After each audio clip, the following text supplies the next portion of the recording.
Bonsoir, bonsoir, merci d'être là. On va commencer, comme ça on va commencer le week-end trop tard. Merci d'être resté. Je m'appelle Alexis, je travaille chez Google et je vais vous parler un petit peu de serverless et de DevOps dans un contexte serverless.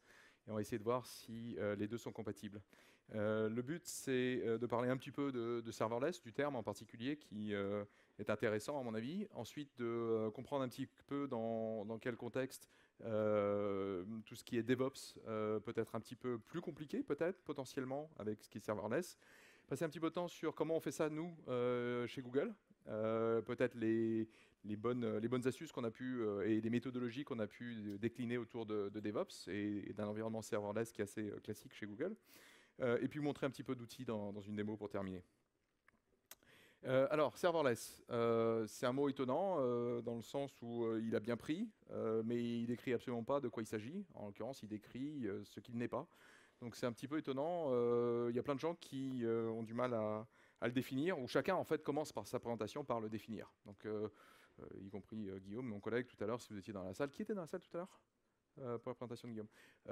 Il a dû vous parler de serverless, il n'y a pas de serveur, en tous les cas on ne les manage pas effectivement, ça scale de 0 à l'infini, enfin il y a un certain nombre de critères qui font que c'est serverless ou pas. D'ailleurs on peut dire que c'est du compute serverless, hein, des fonctions, App Engine, d'autres environnements, ou du stockage, ou du traitement de données en masse, où on n'a pas de cluster à mettre en place, on n'a pas ça à manager, ça reste du serverless. Ok, pourquoi pas. Ceci dit, si on voulait se lancer dans l'exercice de trouver un meilleur mot, moi je voudrais vous en proposer un qui est NoOps. En fait, ça décrit assez bien. On ne fait pas d'opération. Moi, je suis développeur. Je vais me concentrer sur une infrastructure de plus haut niveau, sur l'itération sur mon code, qui doit se concentrer sur le fonctionnel plutôt que sur l'aspect infrastructure et technique. Euh, c'est une bonne idée ou c'est pas une bonne idée? C'est une bonne idée? Ok. Bon, je l'ai bien vendu. En fait, c'est pas une très bonne idée pour un certain nombre de raisons. La première, c'est que les opérations ou la prod en français, il faut quand même la faire. C'est pas parce que vous avez développé, que vous êtes un serverless que derrière vous rendez pas un service. Ce service, il doit être rendu avec un minimum de qualité. Et cette qualité, il faut la définir. Le fait qu'il soit là, par exemple, que le service réponde, c'est la première des qualités qu'on en attend. Qui répondent de manière performante, rapide, sûre, systématique. Tout ça, c'est un certain nombre de choses euh, qu'il faut gérer. Donc on ne peut pas dire no ops. Et le problème, il est un petit peu dans de la sémantique. Quand vous dites no ops, il y a des chances que vous mettiez un petit peu à dos les gens qui se considèrent justement ops et prod. Et donc ça risque de pas très bien se passer. En fait, j'ai pas de solution pour vous. Par contre, c'est ce que je vous disais, j'ai un certain nombre de bonnes pratiques qui ont été développées chez Google et qui se traduisent par des outils éventuellement. Mais l'outil, on verra, c'est la partie immergée de l'iceberg. Il y a un certain nombre de choses qui doivent être mises en place avant ça. Euh, on a un certain nombre de challenges qui sont propres au serverless. Et je vais essayer de les parcourir assez rapidement. Le premier, c'est que par définition, les serveurs, il y en a. Par contre, ils ne sont pas accessibles. Et comme ils ne sont pas accessibles, il s'agit de... Enfin, on ne va pas vous laisser installer un agent pour votre outil de monitoring favori. D'abord, parce que les outils de monitoring favoris, ça dure 6 mois et puis vous passez à un autre. Et qu'on ne veut pas avoir à suivre la mode. Et de toute façon, vous n'avez pas accès euh, aux machines, vous n'avez pas d'accès SSH, donc vous ne pouvez pas le faire. C'est un petit problème. L'autre chose, c'est que quand on parle de cloud et de serverless en particulier, le but, c'est qu'on ait un maximum d'autoscaling. L'autoscaling, c'est ce qui permet d'avoir une bonne économie d'échelle et de vous donner des portions de temps de CPU, de mémoire, de bande passante, et au final, d'avoir, parce qu'on a factorisé les ressources, d'avoir quelque chose qui est relativement peu cher par rapport à des machines dédiées, par exemple. Donc ça, c'est très important, c'est très intéressant, mais ça nécessite d'avoir des choses qui changent un petit peu en permanence. On va créer des instances, on va en supprimer pour être au plus proche de la consommation. Ce qui veut dire que le système va bouger beaucoup par nature, et en particulier, vous n'allez pas avoir la possibilité de retourner sur la même instance à chaque fois. Vous ne pouvez pas, en tant que développeur, partir de de ce principe-là. Ce qui fait que d'un point de vue monitoring, dans un système où tout bouge tout le temps, ça introduit un certain nombre de challenges supplémentaires. Le troisième, c'est que si on est sur des granularités assez fines de type fonction, on est peut-être sur des microservices. Alors, ce n'est pas une présentation des microservices, mais vous pouvez vous projeter quand même sur le fait que vous avez une architecture où on va avoir des dépendances entre les services, peut-être un bus, des messages, Enfin, disons qu'au lieu d'avoir un monolithe, on va avoir plein d'éléments, là aussi, qui vont fonctionner à différents niveaux, qui vont avoir des caractéristiques de performance, de scalabilité, qui vont être différentes les uns des autres. Et donc il va falloir monitorer tout ça. Ce n'est pas un monolithe qui est là ou qui n'est pas là, qui est présent, qui rend son service ou qui ne le rend pas. C'est N services potentiellement qu'il va falloir surveiller, qu'il va falloir avoir à l'œil. Et enfin, on est dans un environnement, et c'est très important pour tout ce qui est serverless, où l'aspect événement est très important. On n'est pas sur du synchrone où je vais faire un appel qui va engendrer un autre appel et on va être bloqué jusqu'à ce qu'on ait une réponse. On va plutôt avoir un environnement très asynchrone où un événement va se produire quelque part dans le système, qui va déclencher un traitement, qui lui-même va peut-être provoquer un autre événement, et ainsi de suite. Alors ça veut dire que ça peut être très élégant. Ça veut dire qu'on peut justement avoir ces découplages intéressants entre les services. Par contre, ça veut aussi dire qu'on peut se retrouver dans des événements, dans des situations où des enchaînements d'événements se sont produits de telle manière qu'on ne sait pas très bien comment on en est arrivé là. Des événements qui passent leur temps à republier quelque chose. Il va falloir regarder un petit peu comment on en est arrivé à un moment donné. On ne va pas pouvoir suivre le fil d'Ariane pour savoir comment on est parti d'un élément synchrone et comment tout s'est appelé en cascade, parce que ça n'est pas en cascade.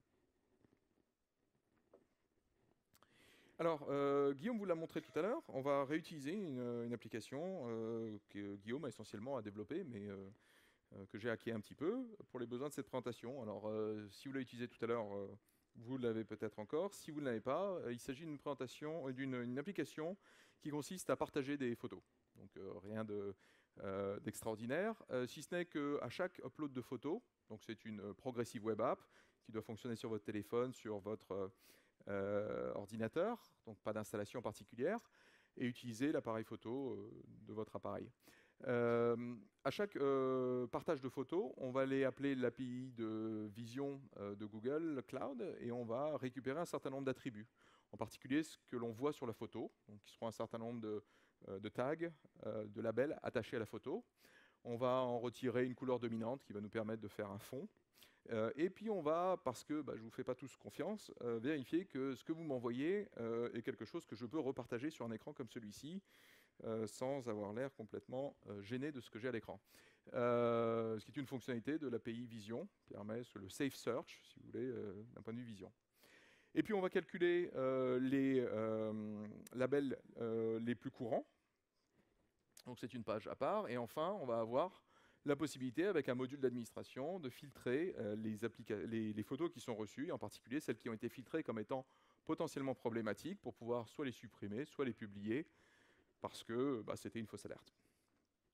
Voilà, donc l'architecture de Peak Daily, un jeu de mots dont je donne la paternité absolument à Guillaume, est la suivante. J'upload une photo qui est récupérée par App Engine. On ne va pas rentrer trop dans les produits, je vais essayer de parler plus de monitoring et de DevOps, mais on a un front-end, il se trouve que c'est de l'App Engine. Derrière, on va avoir un dépôt de ce fichier dans un bucket, Cloud Storage, ce qui va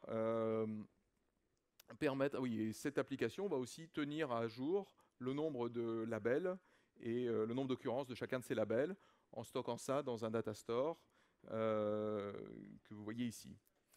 Le fait d'avoir posté une image va déclencher, donc c'est un événement, une fonction qui va traiter cette image, en appelant en particulier l'API Vision, qui encore une fois va ramener des labels, une couleur et du filtrage nécessaire ou non en fonction du contenu de la photo.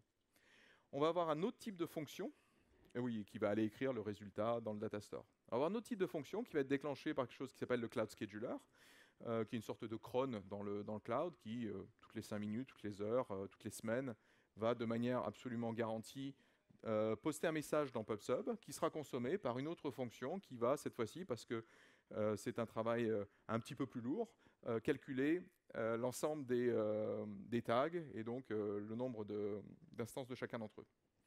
Voilà, et pour compléter, on va avoir un autre bout de l'application App Engine, donc un autre module, en l'occurrence écrit dans un autre langage. Il y a du Java, il y a du Node, il y a du Go, on s'est un peu fait plaisir volontairement pour montrer un petit peu les différentes combinaisons. L'appli d'admin, elle, va aller taper dans le stockage et présenter toutes les photos, tous les attributs, et éventuellement nous proposer de supprimer certaines photos problématiques. Voilà pour l'architecture. Donc je vous invite à l'utiliser, on va y revenir et je vais essayer de vous montrer un petit peu l'aspect management justement des choses et en particulier ce qui est issu de pratiques assez courantes depuis quelques années déjà chez Google que l'on regroupe sous l'appellation SRE ou SRI. Qui a déjà entendu parler de SRE? Une partie. Alors SRE, ça veut dire, alors il y en a qui disent Site, alors Site Reliability Engineering. Donc le site au sens data center, c'est de là que vient le terme. Reliability, donc c'est la fiabilité, et puis engineering, parce qu'on n'est pas là sur une population qui va appuyer sur le bouton pour redémarrer et en espérant que ça redémarre. On est sur une population de gens qui sont des ingénieurs de développement, qui ont simplement la particularité d'être très intéressés à la bonne mise en place et mise en production du système.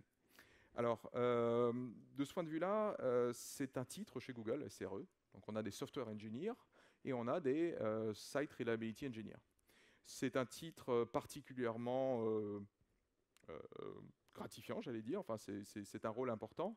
On a à peu près pour un SRE, une vingtaine d'ingénieurs software. C'est important, retenez-le, parce que derrière, il y a un certain nombre de choses qui en découlent sur la manière dont on peut fonctionner.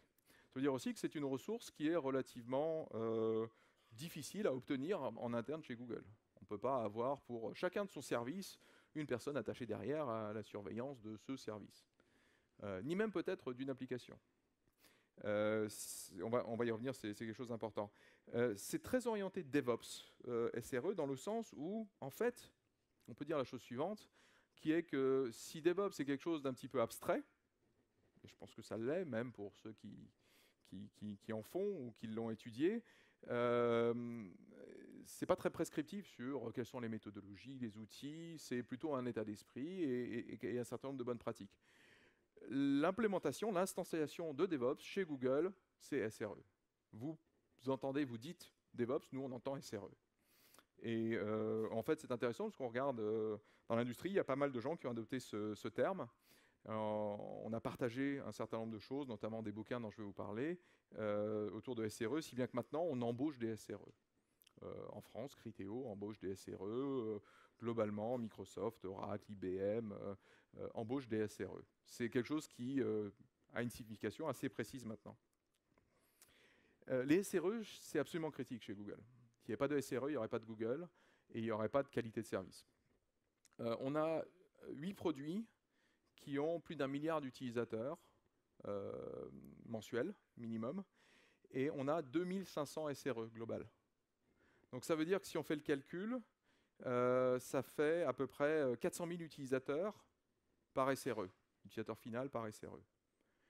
Donc quand on est dans cet environnement-là, il faut arriver à avoir des gens qui ont mis tout en place pour que ils ne soient pas en train de courir et d'éteindre le feu en permanence parce qu'il y a un disque qui est rempli, parce qu'il y a un file system qui est pété, parce qu'il y a quelque chose qui ne fonctionne plus. Il faut qu'ils aient automatisé un maximum de choses, qu'ils aient été impliqués le plus tôt possible dans le développement pour garantir que le jour où on passe en prod, ils aient tous les bons outils pour opérer ce service à l'échelle. Il y a deux choses qu'ils doivent regarder, fondamentalement. Après, il y a beaucoup de détails, mais il y a deux choses fondamentales. La première chose, c'est la fiabilité du système. Je veux rendre un service, donc il vaut mieux qu'il soit là. Ou qu'à chaque fois qu'on le demande, eh bien, la plupart du temps, on réponde et qu'il n'y ait pas trop d'erreurs. La deuxième chose, c'est l'agilité de l'équipe qui développe. Ship early, ship often, on veut itérer, on veut être capable d'être réactif, on veut être capable de shipper potentiellement, passer en prod de nouveaux développements plusieurs fois par jour, peut-être même faire du continuous delivery, ou si ça passe bien tous les tests, eh ben, plusieurs fois je pousse en prod. Et donc j'ai cette satisfaction de savoir que si je veux implémenter quelque chose, je vais pouvoir être extrêmement réactif dans la manière dont je vais modifier mes services et rendre un service à un client final, un partenaire ou même en interne. Donc c'est deux objectifs un peu conflictuels. Hein. On ne peut pas être très fiable, parce que si on est très fiable, on ne change jamais rien. Ou être très agile et péter le truc en permanence et ne pas rendre le service. Donc il faut vraiment arriver à équilibrer les deux, et c'est le rôle du SRE d'aider à faire ça.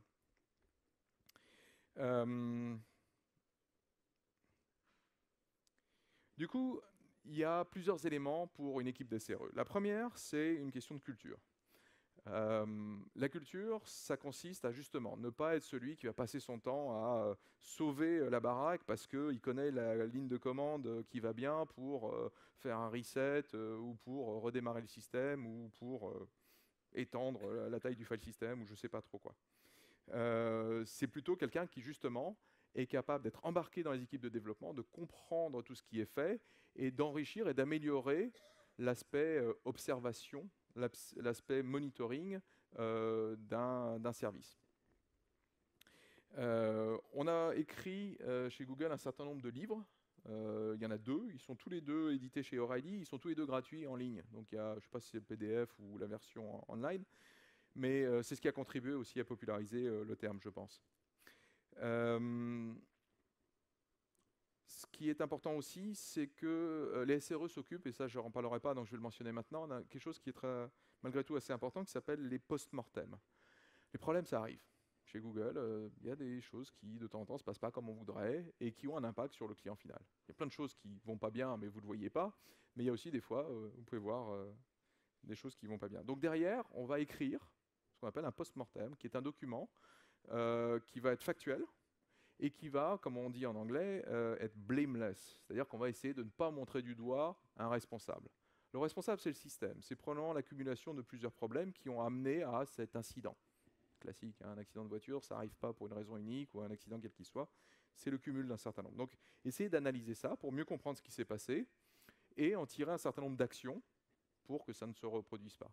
Ces documents sont très importants, ils sont souvent même publics, en enlevant un certain nombre de détails, notamment sur les individus, mais c'est quelque chose que l'on fait très régulièrement et ça fait partie vraiment de la culture SRE.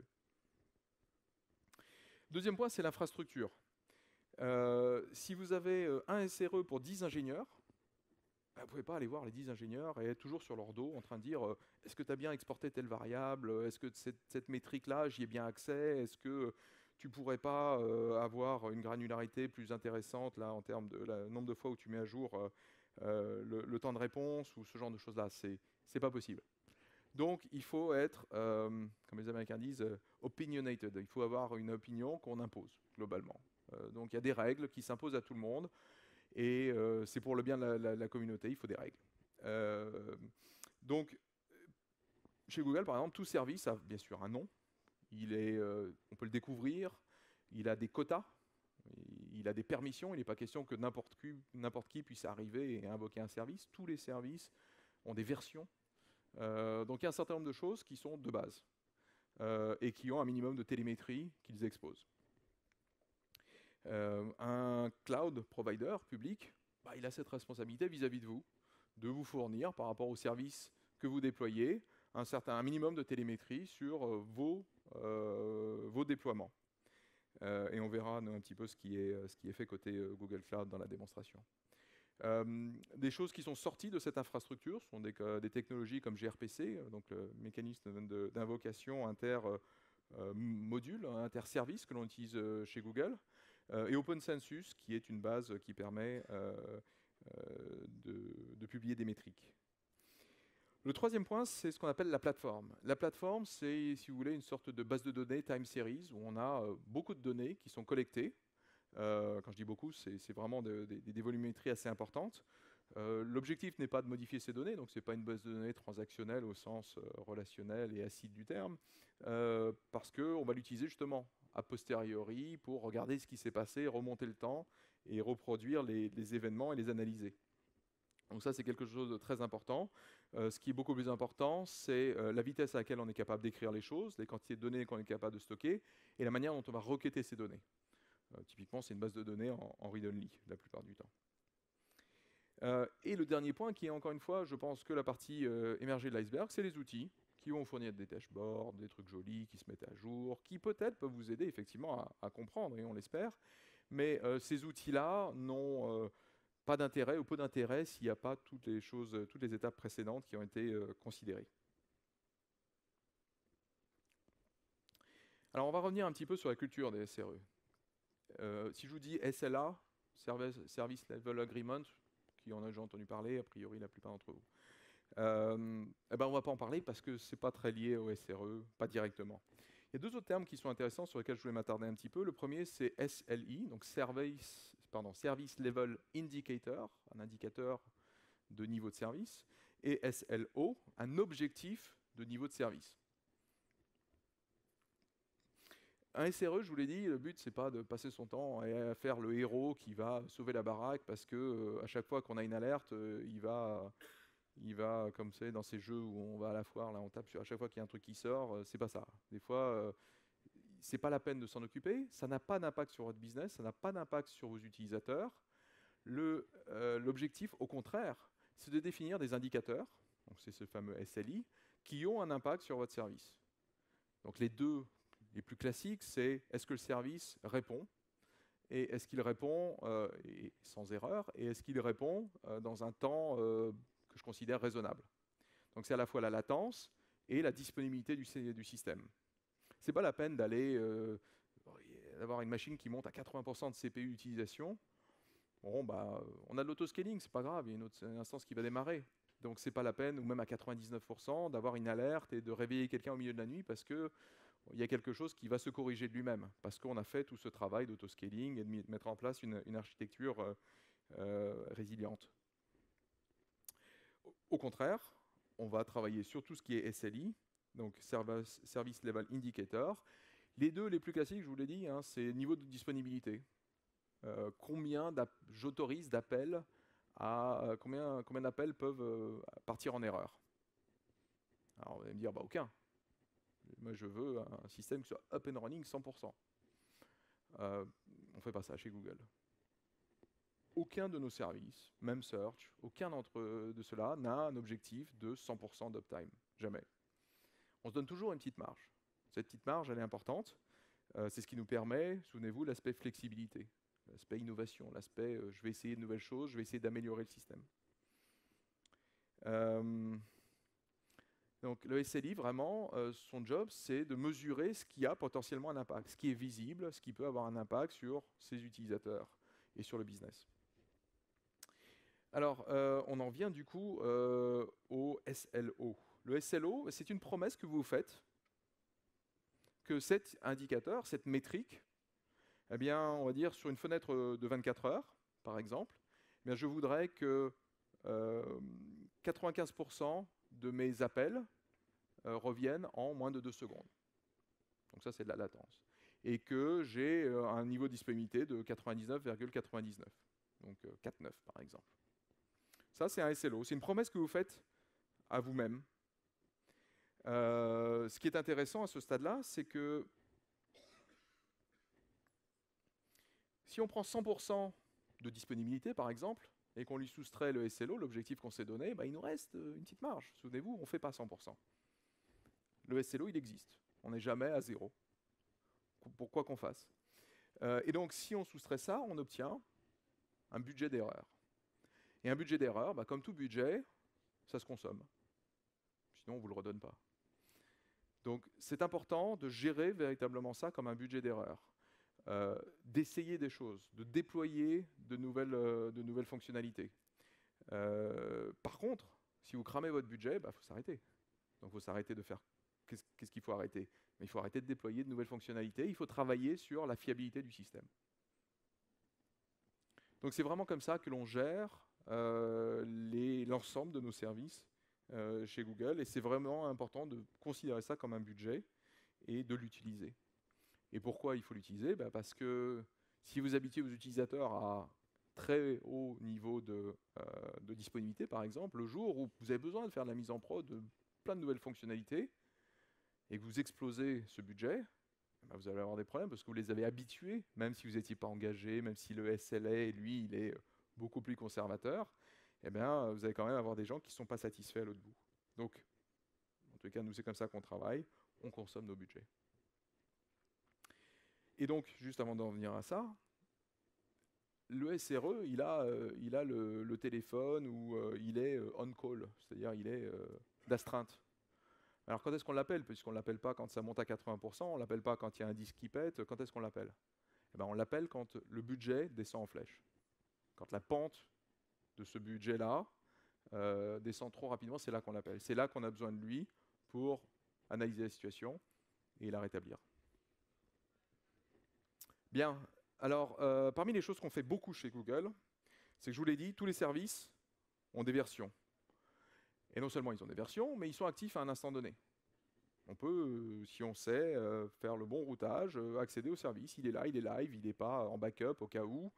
Je peux véritablement avoir plusieurs versions, et pas juste deux, pas la N-1 et la N, actives à un instant donné.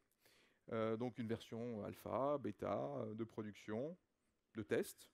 Donc on fait beaucoup de ce qu'on appelle des expériences chez Google, c'est-à-dire qu'on découpe le trafic des utilisateurs et on en envoie certaines proportions sur différentes versions.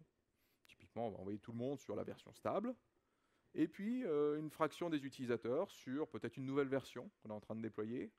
Une version où on va tester des choses de type de l'A/B testing, mais en gros, chez Google, même sur le search, il y a toujours des expériences en cours. Et les chances que des gens ici dans la salle aient fait partie, entre guillemets, de ces expériences est très élevée. Donc on fait tout le temps ça, parce qu'on a toute cette infrastructure en place qui nous permet de le faire de manière très simple. Et je vais vous expliquer, je vais vous montrer un petit peu comment ça fonctionne aussi. Donc parmi les choses qu'on sait faire grâce à ça, c'est de faire par exemple du canary ou du blue-green, c'est-à-dire je déploie une nouvelle version, et cette nouvelle version, bah, je vais envoyer une faible partie du trafic dessus, 1%. Puis je vais regarder les logs, je vais regarder comment ça se passe. Si ça se passe pas trop mal, je vais monter à 10%. Et puis je vais augmenter, et puis après je vais peut-être remplacer la version principale par la nouvelle, et faire tout ceci de manière totalement transparente, sans avoir à coder ça au niveau de l'application. Ça, c'est clairement l'infrastructure qui est responsable de ça. Je peux faire de l'A/B testing, donc je peux, sur un site d'e-commerce, dire bah, la moitié des gens vont sur cette instance-là, qui offre des frais de livraison gratuits, et l'autre qui donne 10% de remise. Puis on va voir ce qui marche le mieux d'un point de vue business, concrètement. Donc le métier, derrière, il peut vous demander de déployer deux fonctionnalités différentes et de les tester en parallèle. Et c'est votre infrastructure qui doit vous fournir ça et pas vos développeurs.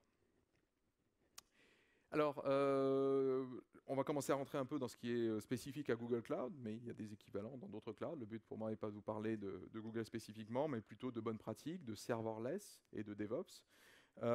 Pour ce qui concerne Google Cloud, c'est une suite de produits qui s'appelle Stackdriver, que l'on utilise et qui adresse tout ou partie de ce que je viens d'expliquer. Alors, le mieux, c'est probablement qu'on passe dans la démo tout de suite. Alors, pour la démo, on va faire ça. Hop. On va voir si vous avez utilisé l'appli. Alors voilà, il y a des gens qui ont un beau clavier. Ça, c'était moi tout à l'heure. C'est tout, il n'y a pas plus. Je suis déçu. Donc l'application, elle est là. Elle me permet aussi de vérifier ici dans l'admin. Alors ça, c'est mes tests. De filtrer éventuellement ce qui serait problématique, de voir pourquoi certaines des images ici ont été filtrées. Alors ici, ça a l'air violent. Bon, en fait, c'est juste le dessert de Guillaume d'il y a quelques jours. Mais bon, content quand même que ça ait été filtré. Je préfère ça plutôt que laisser passer des choses qui auraient été effectivement violentes. Voilà. Alors, un système comme ça, on va continuer à l'utiliser. On va regarder. Ah oui, il y avait les histoires des tags ici. Alors, j'ai fait quelques tests avant de commencer à parler. J'espère que je n'ai pas fait de bêtises sur l'admin. Pour l'instant, ça a l'air de fonctionner. Et donc là, on a les choses qui nous sont retournées le plus souvent par l'API Vision de Machine Learning de Google. Et on voit qu'il y a beaucoup de choses de type produit, technologie, building, ainsi de suite. Et si on clique sur l'un d'entre eux, on va voir une erreur 500. Ah, bon. Donc clairement, j'ai joué avec l'infrastructure. J'aurais peut-être pas dû. Ah, mais mon téléphone vient de me dire qu'il y avait une erreur sur mon système, effectivement. Les erreurs, probablement, elles n'arrivent pas qu'une seule fois. Elles arrivent un certain nombre de fois. Et elles ont des caractéristiques en commun sur la même stack trace. Ça arrive au même endroit, dans le code, régulièrement. Donc ce qu'on va vous proposer, c'est dans ces erreurs ici, si je fais un reload, en fait, je dois même avoir un mail. Non, c'est pas ça. Avoir un mail quelque part. J'ai la notif dans le téléphone, mais si je vous montre ici, voilà, j'ai une notif Stackdriver qui me dit, tiens, il y a une erreur dans l'appli Picadilly qui vient de se produire. Et pourquoi je vous envoie un mail maintenant, et pas une, à chaque fois que l'erreur se produit? Parce que si vous avez tous cliqué sur n'importe lequel ici des liens, eh bien vous allez provoquer l'erreur. Eh bien parce que je l'avais marqué comme étant résolue. Cette erreur-là, elle était connue, et j'étais venu ici, j'avais dit, c'est bon, je l'ai corrigé. Je peux même y associer un, un commit, et je la mets en résolu. Manque de bol, elle s'est reproduite. Alors de quoi il s'agit? Il s'agit d'une Java Lang Exception qui s'appelle I'm a Fake Exception. Alors bon, ça sent la démo. Mais qu'est-ce qu'on peut faire ici? Alors bien sûr, on peut aller regarder les logs. Alors les logs, il y en a beaucoup. Ils sont intéressants parce qu'ils sont quand même globaux, quelle que soit l'infrastructure que j'utilise, quels que soient les data centers, quel que soit, c'est idiot, mais la time zone dans laquelle se trouvent ces data centers, on va avoir quelque chose de consolidé. On va avoir tout dans une timeline qui est la même. On va parler de la même time zone. On va avoir tout ceci qu'on peut filtrer, qu'on peut trier par niveau de sévérité. On pourra faire des recherches full text sur les logs. Mais bon, il faut savoir un petit peu ce qu'on cherche. On peut voir également ici, ce qui est intéressant, des labels d'exécution qui nous permettent de vérifier que c'est le même utilisateur qui a généré cette partie du log. Quelque chose de peut-être un petit peu plus intéressant, c'est ce qu'on appelle les traces. Alors, je vais faire un auto-reload, voilà. Où si on zoome un petit peu sur la dernière heure, on va voir que non seulement il y avait une exception, mais il y avait un pattern assez clair ici, qui est que là où la plupart des requêtes répondaient, allez, même ici en 1 seconde et quelques, là on a quelque chose qui est à peu près de 3 secondes. Et je crois que la fake exception, non seulement elle lève une exception, mais en plus elle a 33 secondes avant de le faire. Ce qui est relativement clair ici. Ce qu'on peut faire pour l'ensemble des requêtes, ben, c'est d'en sélectionner une et de voir le temps qu'elle met et éventuellement les appels en cascade qu'elle provoque. Donc ici, ce sont tous des choses simples. Si je prends un delete, par exemple, là, on va voir qu'il y a normalement une interaction, alors j'ai zoomé peut-être un petit peu trop, non, voilà, avec le data store, donc la partie écriture, et voir qu'il y a des choses qui sont en série. Et bon, là, en l'occurrence, supprimer quelque chose, effectivement, il y a des transactions qui sont mises en place. On ne peut pas vraiment paralléliser les choses. Et puis, de toute façon, on est sur 140 millisecondes. C'est pas bien méchant. Donc, on a un certain nombre d'outils. Tous ces outils sont là gratuitement. C'est pas moi qui, en tant que développeur, log en permanence des informations avec un framework. Alors, je log des choses qui peuvent se retrouver dans les logs. Mais sinon, toutes les informations de traces, par exemple, sont des choses qui sont le fruit d'une infrastructure qui est en place, quel que soit le produit que j'utilise, que ce soit Cloud Function en l'occurrence, ou App Engine en ce qui nous concerne. Mais en fait, je vous ai parlé d'erreurs, donc elles sont toutes triées au passage, les erreurs. Combien de fois elles se sont produites? Quand est-ce qu'on l'a vu la première fois? Quand est-ce qu'on l'a vu la dernière fois? Est-ce que c'est une erreur HTTP? Donc ici, il y en a peut-être une qui va qu'on va revoir. Est-ce qu'il y a un code d'erreur, ce genre de choses-là. Et on peut les chercher, il peut y en avoir beaucoup. Et on peut effectivement chercher parmi celles qui ont été résolues. Donc j'en ai résolu 2, ma fameuse fake exception, qui, tiens, c'est intéressant, se voit sur une version de mon appli qui s'appelle Bogus. Alors regardons quelle est cette version. Et effectivement, on va se rendre compte ici que, souvenez-vous, ce traffic splitting, on a plusieurs versions actives à un instant donné. J'ai 4 versions. Alors ces 4 versions, je vais faire un tout petit peu plus gros. Ça s'appelle Bogus, Coral, Current et Grey. Alors il y a des fonds qui peuvent changer. La Bogus, clairement, elle a un bug un petit peu gros, mais la Current, je crois qu'on est assez sûr, c'est Guillaume qui l'a déployé la dernière fois, et puis il y a un bout de temps, elle a l'air assez stable. Je pense que je vais rebasculer l'ensemble du trafic dessus. J'aurais pu dire, pour être bien sûr, je vais faire un split du trafic, ce qui consiste à, il faut que je puisse accéder au bouton, dire que je vais envoyer, allez, on va faire du 50-50, on va regarder les logs, on va vérifier que c'est quand même bien ça le problème et que tous les gens qui vont sur Current, au moins, ils n'ont pas de problème. Et puis après, on va généraliser, on va passer à 100%. Ou bien, ce que je vais faire là ici, c'est sélectionner cette version qui s'appelle Current et migrer l'ensemble du trafic. Si bien que au bout de quelques secondes, et encore une fois, c'est l'infrastructure qui fait ça, il n'y a pas de load balancer à configurer, il n'y a pas de changement applicatif à opérer, eh bien, on va être capable de retourner utiliser l'application Et on va lui donner quelques secondes. Et cette fois-ci, cliquez sur un de ces liens. Et effectivement, si tout se passe bien, est-ce que j'ai cliqué? Non, j'ai pas cliqué, c'est peut-être pour ça, voilà. Avoir des applications, toutes les photos qui ont cet attribut. Donc, c'est cette capacité à gérer plusieurs versions, et être capable de faire un rollback. J'ai fait un rollback en quelques secondes, je savais ce qu'il fallait faire. Hein. Le rôle après du SRE, c'est de comprendre, d'analyser la situation. C'est pas forcément simple, mais ensuite, il faut qu'il ait les outils pour tester les choses ou rétablir les choses assez rapidement. Et cet aspect version multiple, et vous voyez effectivement que 100% du trafic maintenant est géré par cette nouvelle version. Voilà un petit peu ce que je voulais vous montrer, mais je vous ai parlé de SLO, je vous ai parlé de SLI, des acronymes un peu barbares. Finalement, c'est ça qu'il faut gérer. C'est pas faire, là je vous ai en fait démontré ce qu'on ne devrait peut-être pas faire, c'est il y a un problème, vite, vite, vite, envoyer un pompier pour éteindre le feu. Ce qui serait peut-être plus intéressant, c'est de gérer véritablement un SLO en tant que tel, et d'avoir un graphe qui me permet de vérifier l'état de mon SLI. Donc souvenez-vous, j'avais défini en l'occurrence ici l'exemple que j'avais pris, que vous le retrouvez ici, qui est je veux que 95% de mes requêtes reviennent en moins de 2 secondes sur une période, une fenêtre glissante de 24 heures. Et là, clairement, avec la version que j'avais déployée qui attendait 3 secondes, évidemment, on explose ce budget de 2 secondes.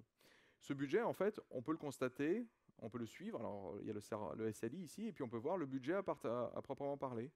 Et voir que on n'en a plus de budget. On veut voir que la pente, là, est vraiment pas bonne, la tendance n'est pas bonne, et que là, on peut avoir des alertes, et là, on va réveiller le SRE qui va faire le travail que je viens de faire. Donc c'est important, et donc c'est une fonctionnalité ici de Stackdriver qui permet de définir un SLI, un indicateur, d'y associer un objectif sur une période glissante, en l'occurrence d'une journée ici pour que ce soit visible. Ça pourrait être sur 30 jours, ça pourrait être sur une semaine ou sur quelque chose au contraire de beaucoup plus court. Et au final, de gérer son budget d'erreur et d'être capable de pousser plus de nouveautés en production parce que vous avez ce budget à consommer, ou au contraire de travailler sur la fiabilité de votre système parce que vous venez d'exploser votre budget avec des erreurs malheureuses. Voilà, on va retourner rapidement dans la présentation. Et je vais essayer de conclure. Donc ça, c'est une copie d'écran de ce que je vous ai montré. Donc pourquoi je parlais au départ de NoOps? Ça paraît pas mal, hein, surtout quand on est plutôt orienté développeur. On est bien content justement de ne pas avoir à gérer cette infrastructure de type production. Les load balancers, toutes ces choses-là ne sont pas des choses qui nous intéressent le plus quand on développe. On essaye de faire du fonctionnel, d'itérer le plus rapidement possible. Enfin, on peut trouver ça sympa aussi. Hein. J'aime bien, j'ai une époque passé du temps à installer plein de choses. Mais à un moment donné, quand on a les objectifs de développement, il vaut mieux passer du temps donc, sur le fonctionnel. Donc NoOps, c'est pas franchement mieux que serverless. D'abord parce que vous allez vous mettre un peu à dos les gens qui justement se revendiquent Ops et qui ont encore un job à faire. Encore une fois, on rend un service. Ce service, il faut qu'il soit là. Et il faut des outils pour le manager. Dans le domaine du serverless, on a des challenges qui sont un peu particuliers. Souvenez-vous, l'autoscaling, où les choses, les instances montent, descendent. On ne retourne pas toujours sur les mêmes serveurs. On peut faire du traffic splitting comme on vient de le faire. Chez nous, c'est SRE. Vraiment, c'est ça la méthodologie, enfin la culture et la méthodologie et potentiellement les outils. Et un certain nombre de ces outils donc, ont été transférés à travers de Google Cloud et de Google Cloud Platform à travers la suite Stackdriver qui vous permet d'aller jusqu'à gérer donc, des SLO et des SLI. Mais elle n'est possible que parce que l'on a instrumenté beaucoup de choses et qu'on a des runtimes qui sont capables de remonter toutes ces informations-là, notamment pour les traces. Les logs, c'est facile, quoique il faut quand même les consolider. Et donc les outils, c'est bien, mais véritablement, la culture et l'instrumentation sont des choses vraiment importantes. Avant de vous laisser, je voulais vous montrer un lien. Je pense que la vidéo sera postée, mais les slides aussi. Donc, vous pouvez retrouver les 2 livres sur SRE, qui sont vraiment, à mon sens, passionnants, qui se lisent aussi par petits bouts, parce qu'on n'est pas obligé de les lire du début à la fin. Il y a des parties différentes, et qui sont disponibles gratuitement. ou en livre pour ceux qui veulent avoir la version papier. Également une série de petites vidéos qui font entre 5 et 7 minutes qui comparent et qui expliquent les principes, qui comparent SRE et DevOps. DevOps, historiquement, un terme plus connu, mais SRE a dû commencer à peu près à la même période que le mouvement DevOps en interne chez Google, et qui compare et qui contraste un petit peu les deux, et qui détaille un petit peu plus que tout ce que je vous ai raconté. Donc les post-mortem, les fameux documents où on explique factuellement ce qui s'est passé et ce que l'on va faire pour que le problème ne se reproduise pas, c'est autant de choses qui sont discutées dans cette série de vidéos. Voilà. Je sais pas du tout quelle heure il est, je sais pas du tout, j'ai fait un petit peu rapide, mais c'est pas très grave. Ce que je voulais vous raconter, si vous avez des questions, c'est le moment.